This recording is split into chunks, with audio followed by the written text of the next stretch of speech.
We'll call to order the special trust meeting of the Mohave County Employee Benefit Trust Fund Board of Trustees. I'm Verlyn Tunnell sitting in for Hildy, who is present, I believe, on the phone. Can we do a roll call, Madam Clerk? Yes. Chairman Angus? Chairman Angus, can you hear me? I know she's there. Okay.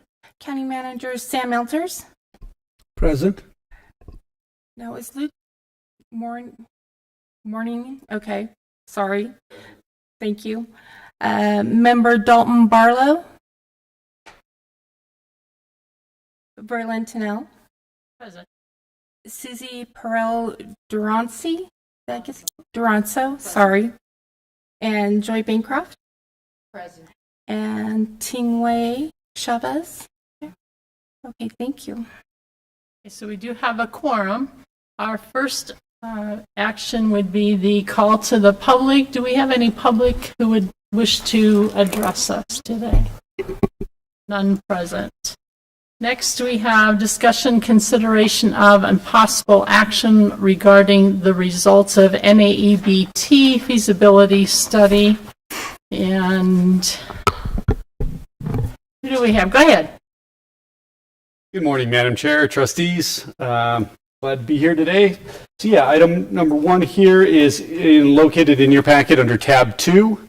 It's a discussion consideration regarding the offer to join the Northwest Arizona Employee Benefits Trust. So as you recall, the last meeting we decided to go through with the feasibility study, and so this is to go over the results of the study. So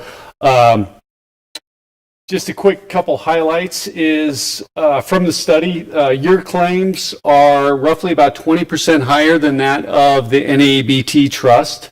The combined plan designs are roughly about 1.8% more comprehensive on an overall benefit level than the county, so NABT. So there's just some slight differences in maybe their deductibles or copays, things like that. From an actuarial standpoint, that results into their plans are about, on average, about 1.8% more comprehensive. So given just a couple of those facts, they reviewed it. The actuary reviewed it. Their packet's included in here for your review. When in front of their trust, they reviewed the information, addressed questions from the actuary, decided to proceed with offering Mohave County membership to the NAEBT trust based on their findings. A couple of key things. Again, because of the claims experience is higher, it would not be, if you were to choose to go with their offer, you would not be entering their trust at their pooled rates. You'd be rated separately, more reflective of your claims experience. That's one of the key considerations. Another one is joining NAEBT is subject to the proposed rates and plan designs. Again, so there's not as much flexibility with making plan design changes. They have set their plan designs and they have their proposed rates. That is, kind of a, lack of a better term, take it or leave it. This is the offer. It's also subject to adopting their trust document and trust bylaws as currently written. So what that means is joining them, you would appoint a trustee and an alternate through their bylaws. I believe Sam, as county manager, would be the assigned trustee, and then you would pick an alternate trustee to join their board. A couple other key considerations, I believe, is that are trying to highlight some of the main differences here. Dental and vision are a package. Currently, you offer medical, dental, and vision, and any of the employees of the county can elect or waive coverage on any of those three. Within NABT, it's part of their rules that dental and vision are a package. So there is no ability to elect dental and waive vision or vice versa. They're both There's no contribution guidelines around there, but currently with the county, the vision has a voluntary vision benefit, so the employer does not contribute to that. So those are a couple of the highlights, going through some of the differences and the potential things you would think about if you were to entertain joining a multi-employer trust. So on the second page of the memo, and before I get into all of these numbers, I'll just kind of pause there and see if there's any questions on what we went over or the results of the study. Questions, Susie? Question. Does that mean then that if we assign Sam to be part of the board of trustees, this whole board will be dismantled? Yes, they're joining the multi-employer trust. The trustees assigned would be the representatives for the county within that trust. So therefore, the employee benefit trust, as is currently structured, would be dissolved. Okay. Another question. Currently, we're going to be discussing the budget, right? That's the correct. proposal to join this new group is July 1, 2024. What's the impact of the budget we're going to discuss today if we decide to join by July 1st, 2024? The impact on the budget, overall, the increases by about $1 million. And we can get into that a little bit on the next page. So all things being equal, the increase to the overall budget as it relates to your current budget joining NABT is about 6.2% higher. What I've put here on this page illustratively on this page 4 of the packet, this just assumes the current cost share between the employees and the employer for illustrative purposes. So you can see their rate structure among the tiers is a little bit different than yours. The top section shows the Mohave County current, how it's currently structured between the cost of the benefits for the employee and the cost for the department is broken out. The bottom table shows what that would look like illustratively under the NABT effective 7/1. So, but to answer your question, the overall budget to join NABT goes up about $1 million. Okay. Just a follow-up question, Madam Chairman. The two tables we have here. Yes. The upper table is currently what we have. If we don't join this group, this is the current medical rates that we have. That is correct. The second table is actually what the rates would be. Excuse me, Susie. Hildy cannot hear us, so technically if Hildy can't hear us, we don't have a quorum. So can we get that fixed before we go on? Okay, we'll take a... Thanks for that. Before we get too far down. Yeah, I'm on. Hildy, can you hear any of us? I can hear everybody. I can hear. Hello, can you hear me? Barely. Okay, I just joined because I was given the wrong link. I've been sitting in another lobby trying to get into a meeting. So how long is this? Have you been, because I'd like to hear what you guys said before. But, what can I say? Can you hear us, Hildy? Madam Chair, since she can hear us now and we can see her as she can see us, and we need her presence for a quorum, would you mind we start over again? We're early, and it's important that she hears everything that has taken place up to this point. Okay. If we can certainly go over... Do you have the packet, Hildy? I have the packet. Okay, perfect. We had nothing to the call to the public, and they've just started talking about the NAEBT, so we'll have him readdress that and hopefully talk about some of the concerns that he knows we're going to have already. Okay, thank you. Go ahead, if you want to just start over and recap what you've already said. Perfect. Thanks. To go back, this will be tab 2 in the packet. This is a discussion and consideration to join the Northwest Arizona Benefits Trust. So again, as you recall our last meeting, it was voted on to proceed with a feasibility study that NABT's actuary would review the underwriting package provided by Mohave County to see if they are, a plan design and a financial fit to join the trust. After review of your claims information, your plan designs, all of those comparisons, they have voted as a trust to offer Mohave County membership into the NABT Benefits Trust.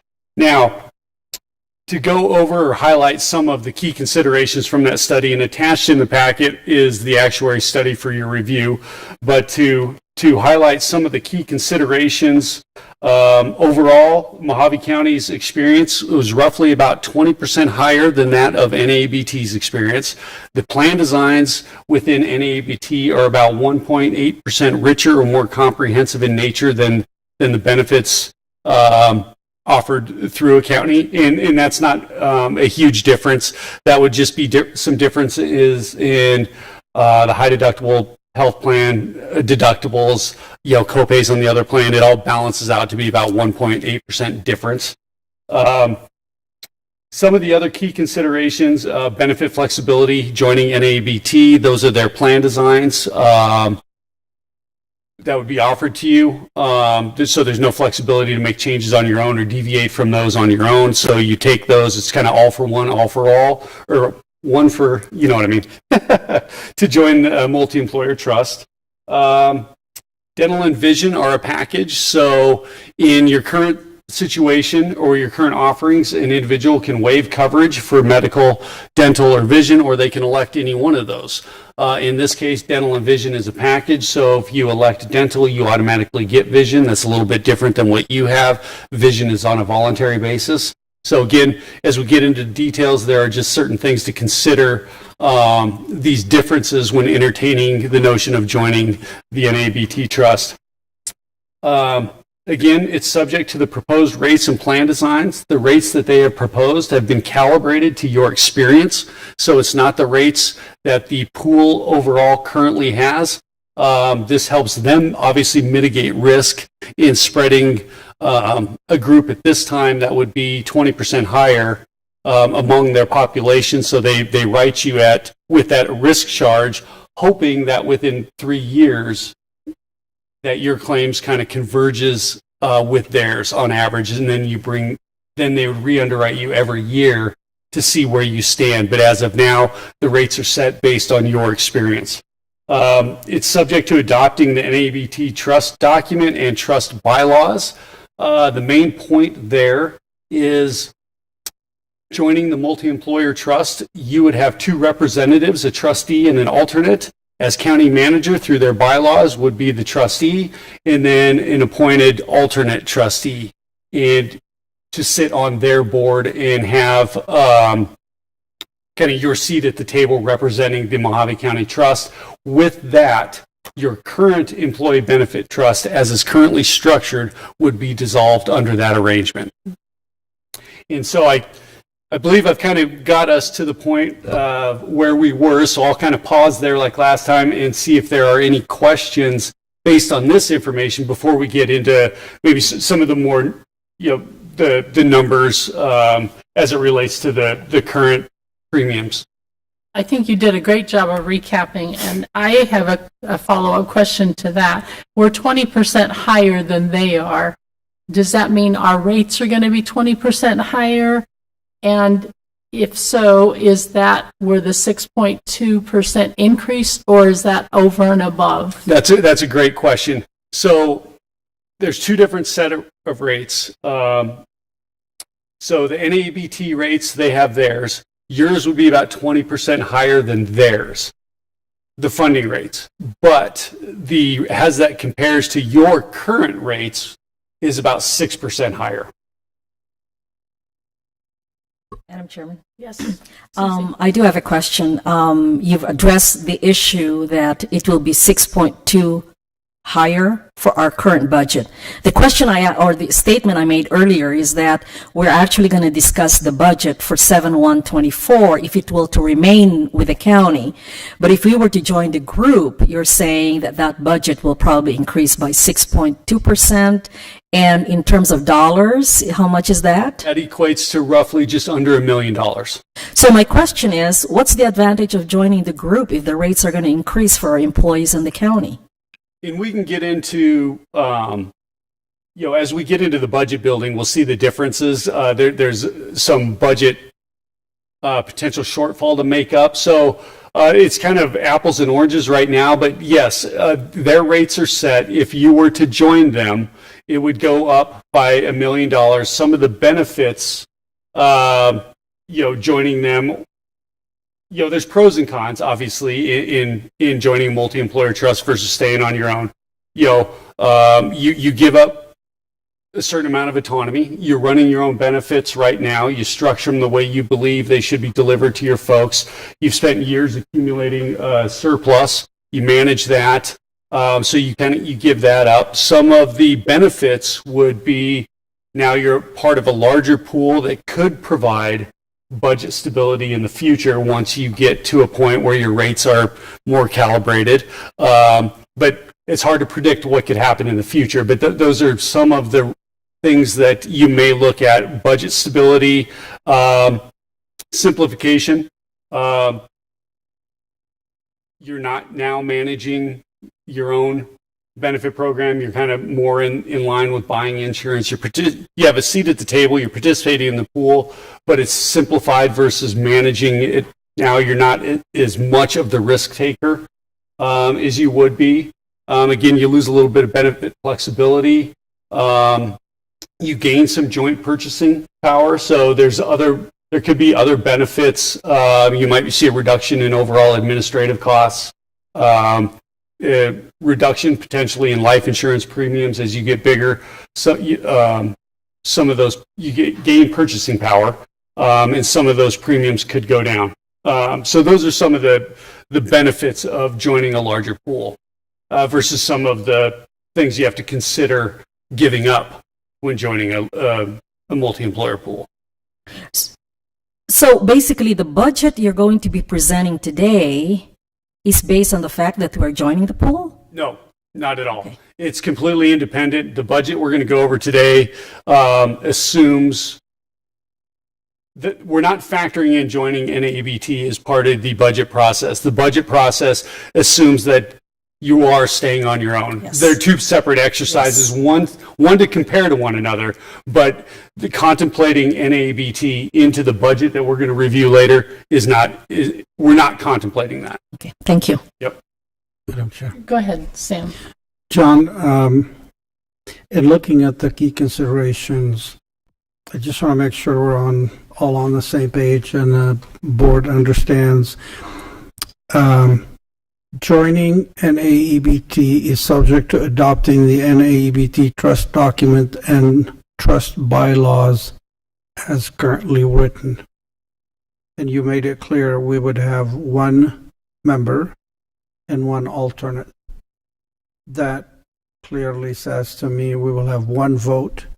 We had in prior discussions when we discussed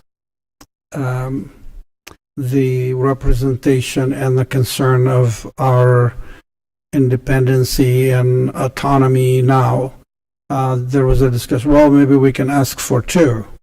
That would have to be a future thing, because right now we would, according to this, if we were to join, we would be joining under the current bylaws, which is one vote. I just want to make sure we're all on the same page. One alternate, if the one primary person is not available, but it's not both of them, it's one or the other. That is correct. The other, Madam Chair, as we get ready to look at the numbers, the cost comparison that you're providing is basically current to current. So the current FY24 rates for our Mohave County EBT versus the NA in the Northern Arizona EBT current rates.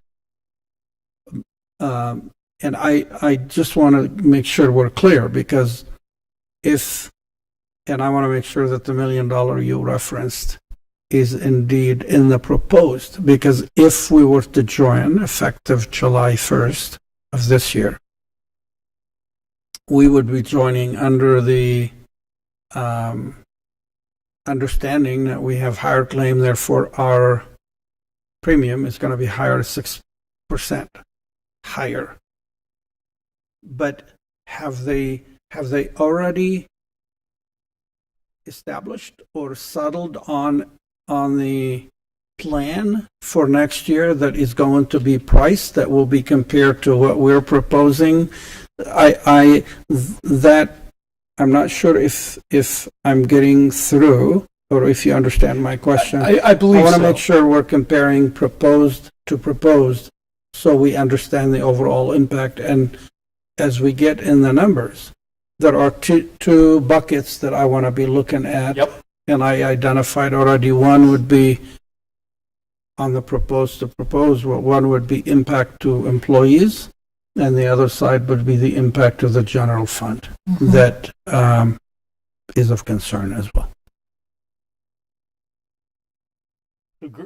Great question and great point of clarification. So what we have on page 4, starting with those two tables, this is the big one. We have numerous tables that follow this, but this is the big one as it focuses on the medical and prescription drug coverage. The top set of boxes, that's the Mohave County current rates broken down by what the employees pay, what the department pays, and then the total rate. The larger box below that, Sam, is actually the proposed rates from NAEBT. And then, so that shows the impact of the impact to the department, the impact to the employees on both a monthly and per pay period basis, and the various increases amongst the tiers. As I mentioned, the rates in their tier structure slightly different than the counties. So you'll see, say your employee only goes up at a different rate than the employee plus spouse, and that's just because they have slightly different tier ratios, but I wanted to note that in here. So to take your current rates, what you are now, and if you're to say, yes, let's join NABT, that's where the 6% increase comes in. You would automatically be increasing your overall budget by 6% by joining their proposed rates. Okay, so Madam Chair, so they have already settled on their plan of benefits for FY25, and that has been priced. That is what is provided here. So technically, we're really comparing apples to oranges. That We're is comparing correct. Yep. our current to their proposed. Yes, their proposed is calibrated for their plan designs and the difference in your claims experience, and this is what they're proposing to you as the rates they would offer. So, in a nutshell, what we decide in the next item of discussion regarding our next year plan is basically settled as well, but we have not priced it because we've had discussion about the gap and what we want to recover from it. That could indeed reduce the 6.2% to some lesser number, because we would be comparing proposed to proposed versus proposed to current. Yeah, that delta certainly could be different based on the options that we discuss when we do the budget building. Yes, that's correct. And Stephanie, did you have anything I was just to? going to say that the current 23-24 rates for NABT are the same as the 24-25 rates. The rates did not change. They had a rate pass this year. So the this chart effectively compares the current to the current, right? They're current to current, yes. Oh, got it. Okay. Oh, thank you for that. Madam Chair? Go ahead, Hildy. Thank you.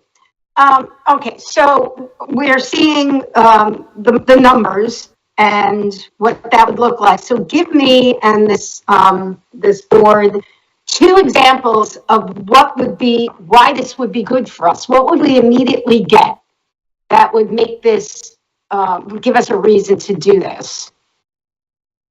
Can I expound on that question a little bit? You said it would give us budget stability, but how many years is it going to take for us to get that 20% down because we have so many employees compared to any of the other individuals?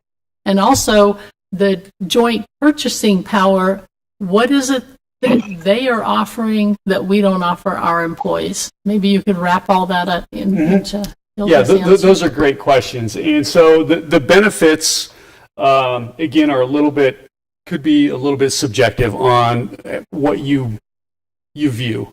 So when I talk about budget stability, when a pool sets their rates, you're not independently volatile like you are on your own. So the larger a pool gets, typically the more stable or more predictable they are. So when you're underwriting or setting their budget, there's more credibility within their claims to forecast the future. Are they subject to claim fluctuations because they're self-funded? Absolutely they are. They have the same mechanisms in place that you do. They have stop loss, they have things like that. So budget stability isn't a certainty. It's potential budget stability based on increasing the overall size of everybody who's participating, just again makes them more credible, more predictable. And then there could be a benefit if your claims do regress or fall to their averages, that could be beneficial. But again, that is very difficult to predict or say with any type of certainty that will actually happen. There's a lot of factors that go into that. You still have folks, utilizing benefits. Mohave County has its own risk profile, so that doesn't necessarily change. Some things that could change that affect the unit cost is you have a different administrator, networks align up, but the way they pay claims could be a little bit different. So those things could happen, but it's not for certain. So budget stability more is in line with predictability by being larger. Some of the benefits, as you mentioned on the joint purchasing, again, as a single employer, say buying life insurance, you're going to get a certain rate. If you join 7 or 8 other employers and buy life insurance, because they're getting volume out of that purchase, they're going to give a better rate. So there could be potential in saving on some of those coverages. The same principle applies to any of your fixed costs, wellness programs, administrative costs for partnering with a Blue Cross or an Ameriben or a Meritain, whoever you're partnering with. The larger you are, you have more purchasing power, so you could overall benefit by lowering your fixed expenses. So you gain that in purchasing power.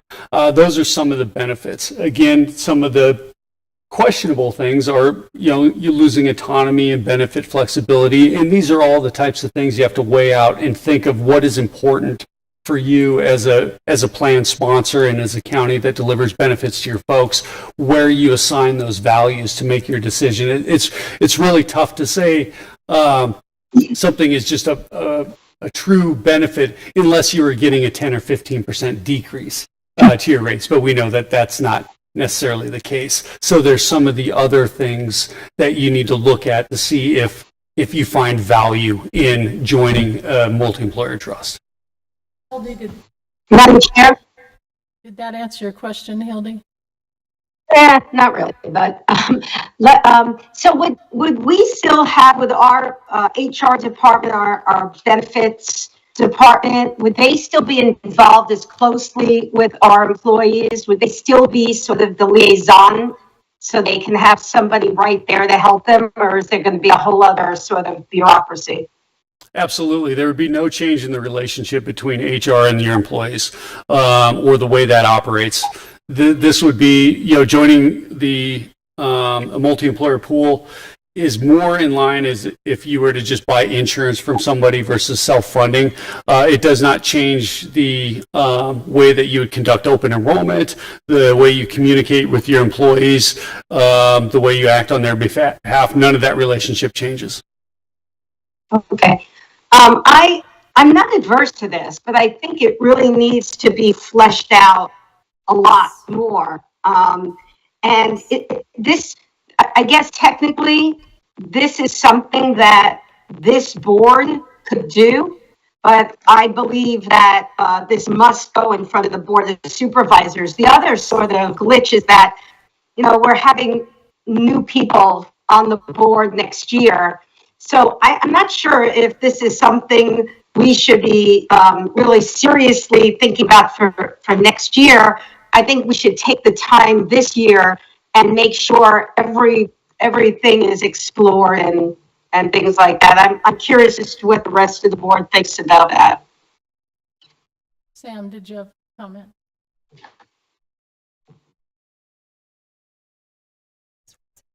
Thank you, Madam Chair. John, looking at the PowerPoint presentation that was prepared that gets into the specific data for average age of covered employee and so on, I'm really curious as to the 20% different in the claim. And I don't know if you can speculate. I know the question may not be fair to you, but I'm going to ask it anyway. Okay. So we Mohave County Employee Benefit Trust has a little over 1,000 active employees with coverage. I'm not sure what the number is for the NAEBT. It was not provided, but nonetheless, the average age of covered employee for Mohave County is 46. The average age of active employee in the NAEBT is 44. So they're comparable.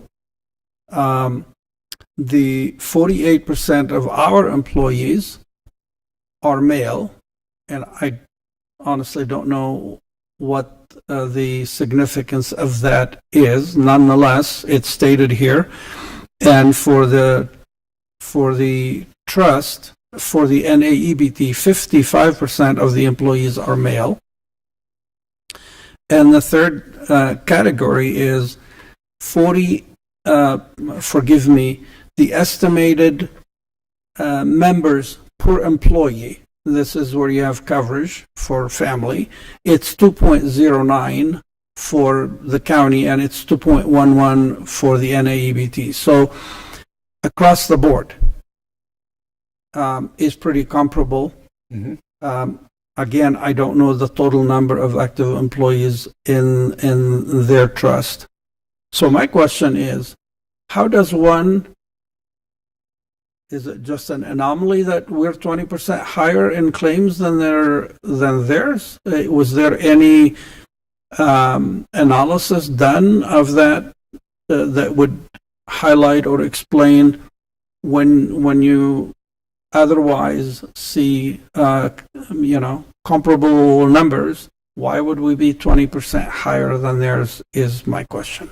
And that is a good question, and you're right, I won't be able to fully answer it as I was not the actuary that conducted the study. They do have access to the data, but to pin down exactly why would be a very detailed drill down to see where your services are going, the severity of those. Do you have more inpatient stays than their group on average over the last 24 months or whatever the period of the experience that was analyzed? Is your average length of stay longer? Which would suggest there's a higher severity. Do you have higher than abnormal large claims over a period of time than they do? Or it could simply just be you have much different, for some reason, utilization patterns within your population than they do? Or is your population utilizing and purchasing or using services at a different rate than they are. Those are all characteristics that could make up why you're 20% higher. Unfortunately, that's anecdotal. I can't give you a specific reason or areas from the report that they provided that are highlighting cost drivers on your end compared to cost drivers on their end to make up the difference. But most of it would just say collectively, your population is utilizing services that result in a per employee per month cost on average is 20% higher than their per employee per month cost. Madam Chair, follow up if I may. With that said, and I appreciate the attempt to answer the question or the honest effort. To that end, though, until, at least for me, until I can understand that difference, my concern would be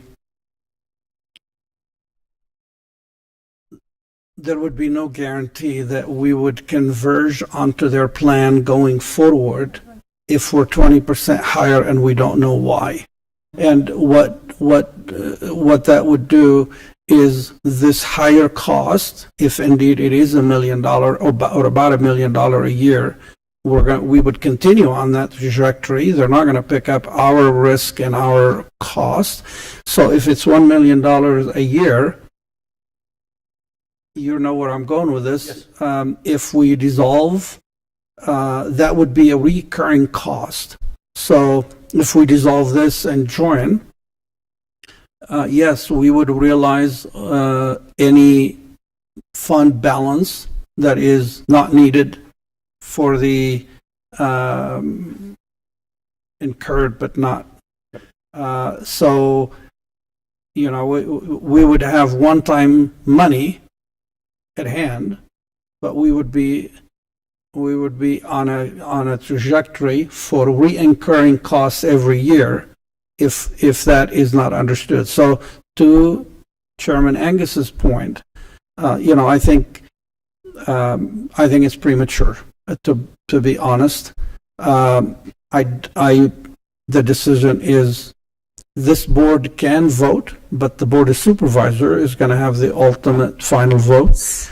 And I'm not sure that July 1st of this year is a realistic timeline. Aside from the autonomy that we've all talked about and discussed, I think there are other components that we need to wrap our arms and our brains around a little bit better. How long was the study, or the comparison study? Was that 2 years, did they hear? Yes, I believe so. 24 months of claims experience. What is it? And active. Other things that could impact our claims Will you come to the mic, please? So other areas that could impact the 20% disparity are claims processing, how the third-party administrator reads the summary plan description and processes the claim from there. Also, NABT utilizes Blue Card as their national network, which Mohave County currently uses the Aetna network. And I believe they're fairly comparable, but there could be some savings that NABT is seeing with Blue Card that you're not seeing with that Aetna network. Lake Havasu Unified School District joined NABT in July 1, 2020, and they came in at 33.5% higher rate differential. After the first 3 years, they had a rate reduction of 50% of that differential, and in year 4, which was this year going into 24-25, they are at NABT rates.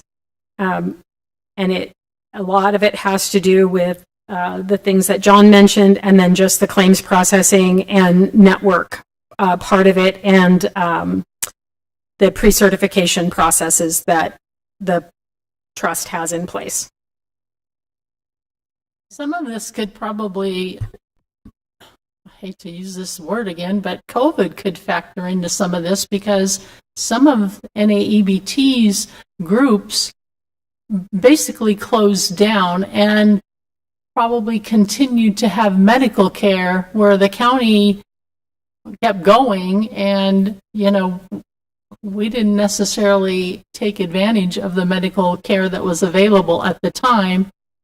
And some of our people just started getting back into the routine and getting their surgeries and whatnot too, couldn't it? Yeah, there could be a lot of there certainly could be lingering effects, you know, from that. We're still seeing that, and that's tough to pinpoint. But you know, there were, as you're well aware, you know, services that weren't being performed, that or conditions not being taken care of that could potentially have gotten worse from that period. And now we're starting to see individuals that might be in a situation that their condition is more severe than it would have been if that would have never happened. Relating, you know, kind of what you're saying, leads to higher costs. So certainly there could be some factors that trace back to that, but again, it's very difficult to say. Susie?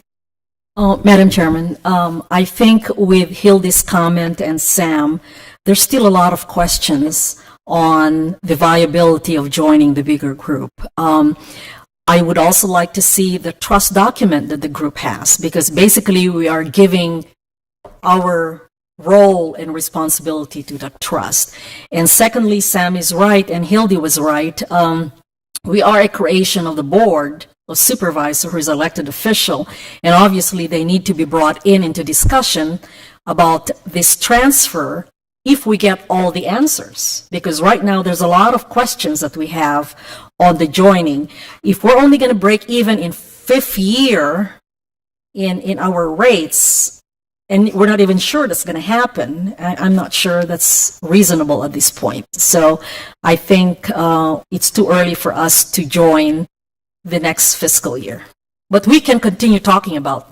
Yeah, and that wasn't something that I had on my list, but something that I did want to bring up is the timing. Yes. As a key consideration, not just from, you know, those moving parts that you just mentioned, but also employee communication. You know, this is something that, given the timeline between now, you know, we're a month or so away from open enrollment. Not a lot of runway there to communicate to employees. So I think that certainly is a consideration on if you do make a change like this, you want to effectively communicate it, you know, to employees about what's changing. And to me, that takes, you know, several months, not several weeks. So I think that's another point as well that kind of piggybacks on your statement about timing. Joy? Can you hear me? Okay. Question. If we entered into this, so I would assume July of 25, we would be reviewing rates again. How many people with R1 vote would be deciding this factor on any of these new rates? Like how many trustees are there going to be in the NAEBT? How many total trustees? There's 4 currently, 4. so you'd be a 5th. Okay, so it'd be 4 votes against 1. Well, not against. Not against, jointly. but I'm just, yeah. 4 votes of people that would be deciding for our county. Madam Chair. Sam? Troy, to your point, I think from our previous understanding, we have a little over 1,000 employees. I think if I remember correctly, this is from memory, the other members of the trust, of the NAEBT trust, are north of 1,500 or 1,600. So we would be, on an average, we would be about 40% based on numbers of active coverage with a 20% representation, because we would have 1 of 5. Luke? Thank you.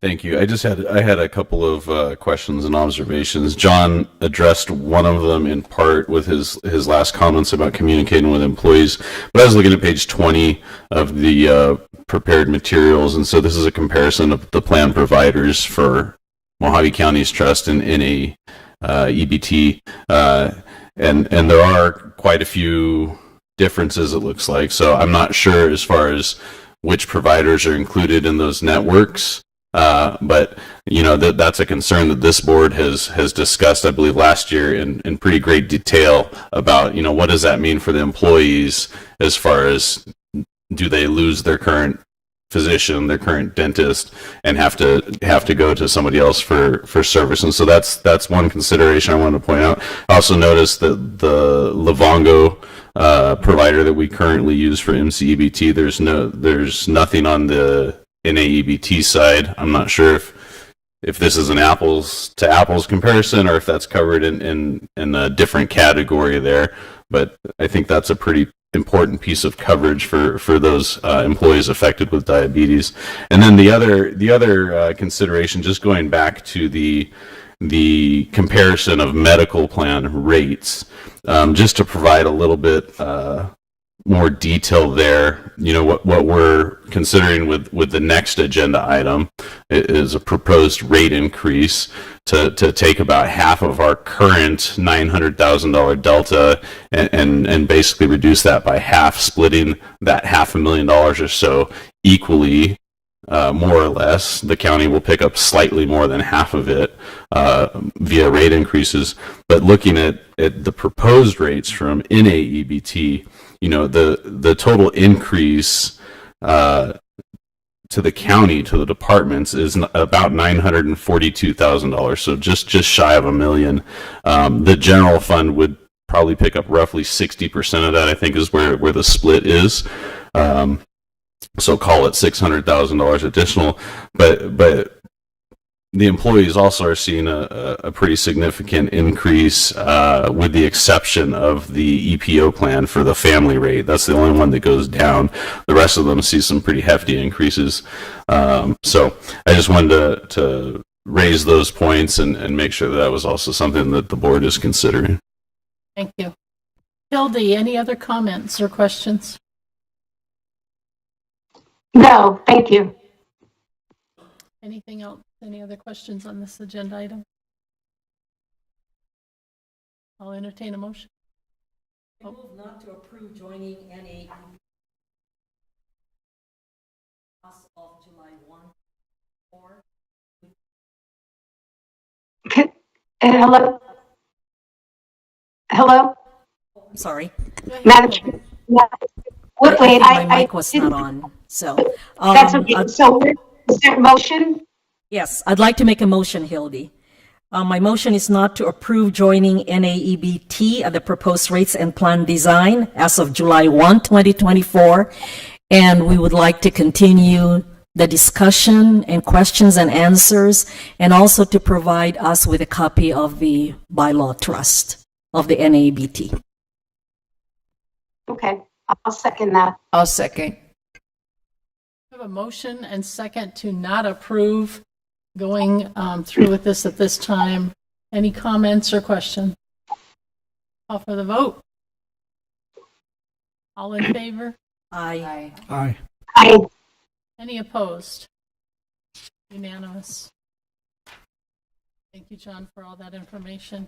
We'll move on to agenda item number 3, discussion and consideration of possible action regarding approval of the 2024-2025 Mohave County Employee Benefit Trust budget, benefit changes, and rates. John. Thank you, Madam Chair, trustees. So if you recall last meeting, we had a little bit of discrepancy between, our budget or claims factors and the county's. So we're charged with getting together and working through those and going through it in great detail. Luke and I did spend quite a bit of time going through everything, and we have come to agreement on a budget. So we were able to find, where the differences were, reconcile those, and come up with what we believe are logical numbers that get us all on the same page. So as a result of that, we have some options to present to you today. The revised budget estimates, we put together 3 options for your consideration. One is to maintain it current at rates. And so what does that do? Option 2 is close the funding gap by approximately $500,000, and option 3 is to close the entire funding gap. So with that said, and Luke will go through some of this information in more detail, but consistent with the methodology last year, it was to, look at the gap, take into consideration getting where we want to achieve closing that gap, and we came to kind of an agreement to close 50% of that gap. So to be consistent with the plan that we put in place last year, that is going to be the recommendation today, is to go with option 2, and that is to basically, close half of that gap again this year and continue to look at that going forward. Obviously, next year we won't know exactly where we fall, but we'll just continue to do that same exercise. You look at where we are, and then what's needed, and then look at recommendations. But for this fiscal year, we're looking at recommending option 2 and closing the funding gap by approximately $500,000. We will go through some of this information. I'll kind of turn it over to Luke to walk through some of these exhibits on the following pages. Thank you, John. If I could get the slides back up.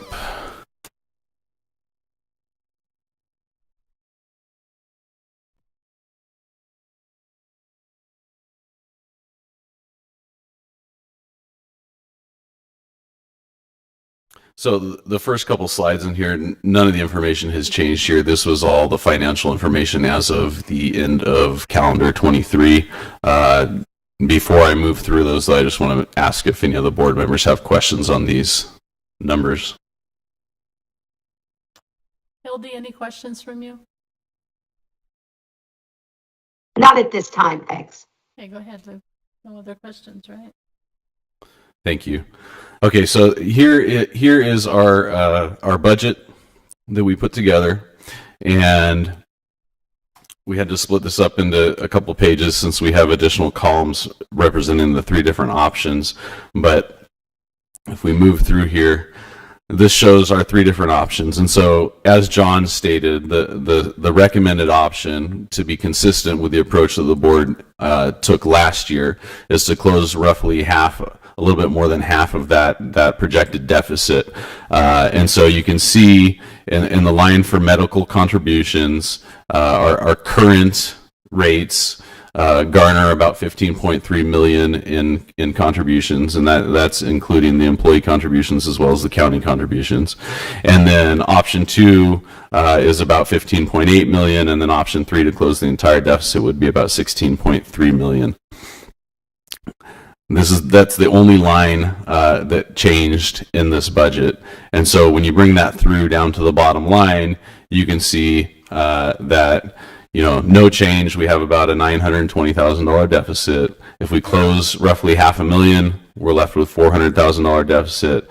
And option 3 actually pushes us just into the black, just barely.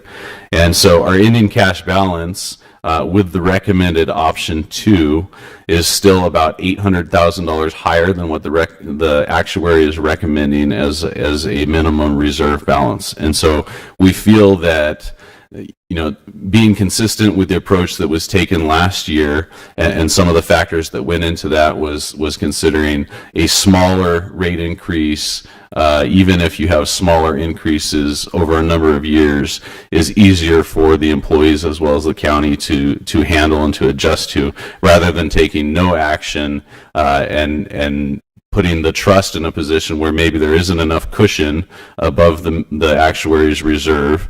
But also, if we take no action this year and the deficit grows next year, then the employees and the departments have to factor in a much larger one-time rate increase. And so a smaller gradual approach is the approach that we took last year, and that is our recommendation to continue that this year.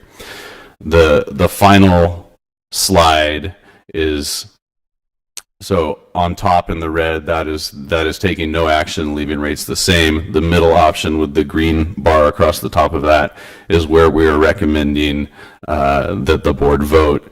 And you can see the impacts to the employees on a monthly and a per pay period basis, as well as the percentage increase. And then the department monthly impact is over there in the peach color on the far right. And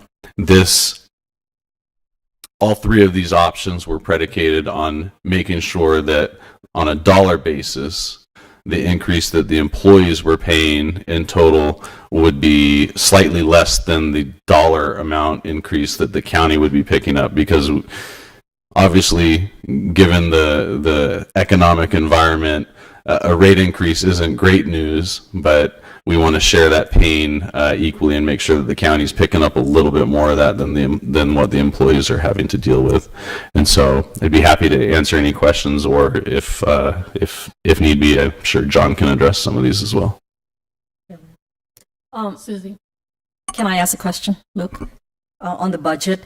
If you're recommending option 2, there's still a gap of 500,000, right? About 400,000. 400,000. Who picks up that tab? So the trust would pick that up, and so that is factored in when you look here on this page. You see the $408,000 deficit. Yes. And so that's after we increase the rates to pick up about 500,000. So that's the remaining deficit. That gets pushed down and basically affects the ending cash balance for the trust. And so you can see we're just over 9 million. What the actuary is recommending is that bottom number of about 8.2 million. So we have about an $800,000 cushion still. Thank you. Hildy, any questions? No, thanks. Madam Chair, I don't have a question, but I would like to make a comment. I think what we did, just hearing Luke discuss our approach last year and the outcome of it, and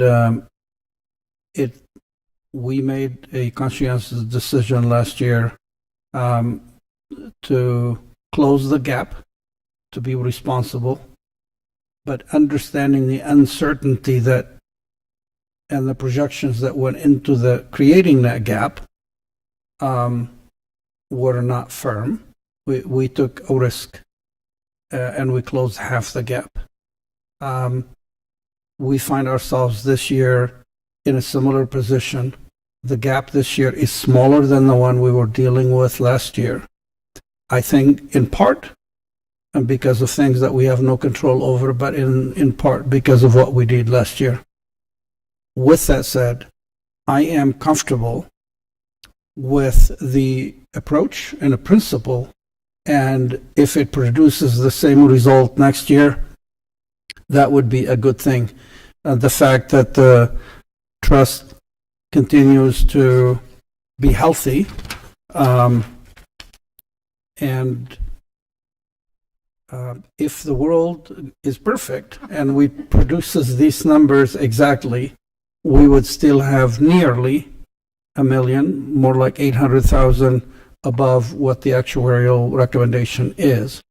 That's not a bad place to be. And I really, truly believe it is the most prudent and fairest way to approach it, to do the responsible thing, do something every year and share it between the employee and the general fund. And the fact is, this option number 2 provides just that. It's a fair and a close approach across the board. It's either right on or a couple of pennies or dollars below what the general fund is paying toward each employee and or their loved ones being covered. So I like it, I believe in it, and I believe it's the best approach forward. And with that, I would recommend that we approve the benefits and the rates as decided in option number 2. Any further? Or as presented in option number 2, sorry. I'll second that. that a motion too, Sam? That was a motion, Madam Chair. Second, any second? Seconded it. Okay, we have a motion and second. Any further discussion? Madam Chairman, that would also give the authority to authorize Gallagher to work with Ken Cunningham for option number 2, correct? That's part of your That's the motion, motion. Sam? Yes, if that's what I think they always provide a recommended Page 22. page 22. Yes. Mhm. Thank you. Yes, thank you. Thank you, sir. Yes, the motion includes, let me read it just to be clear, and if Supervisor Angus would be so kind. I retract my second. Hildy, question? Or No, she comment? just Yeah, no, I'm retracted saying- her second, so I I'm can read. retracting. I can. Thank you. I will redo it, and you can resecond it, Madam Chair. I move to approve option number 2 as presented above and authorize Gallagher to work with Ken Cunningham, our Human Resources Director, to sign any contracts for vendors that will become effective July 1, 2024. Second, Hildy? Seconded. All right. We have a motion and a second. Any further discussion? Call for the vote. All in favor? Aye. Aye. Aye. Any opposed? Unanimous. All right, moving on to the next agenda item. Anything further, John? Nope, that's it for me. Thank you. Okay, request for future action. Madam Chair, Hildy? I would just like to thank Gallagher, John, and Luke and our HR department for doing a spectacular job again, like they do every year, to bring us to where we are. These are difficult times, and we always seem to as we can, and I think that goes all the hard work of. I think we would all echo that. I agree. Thank you, Hildy. How did we come to such a close agreement based on Did you find the 2 weeks ago we were a million apart? a million apart? Did you find the differential? It was a lot of going through line item by line item and just finding where there's some differences. I think some of it came down to claims, the claim projection versus what the actuary was using, versus taking into account where the claims would be in where they are today. So the benefit of using kind of year-to-date claims experience. So there's a difference there. And then some other things where some of the other general costs or operating costs were being allocated, and how stop loss and RX rebates were being accounted for. So a combination of all those things, we were able to identify and then get to a number that we reconciled and we're very comfortable with being. Which, I made it sound easy, but we did do a lot of work, and Luke's team did a great job of, and HR, all staff did really rolled up their sleeves and looked at our budget. I looked at theirs. Good communication to find everything, and we were able to. So it was just a good collaborative effort. Thank you. Thank you. Thank you. Hard work. Any Hard work. future agenda items or requests? Motion to adjourn? So move. Any opposed? Stand at recess. Thanks, everybody on the phone, too. Thank you. Thank you. Hi, Hildy. Thank you. Bye, Hildy. Bye.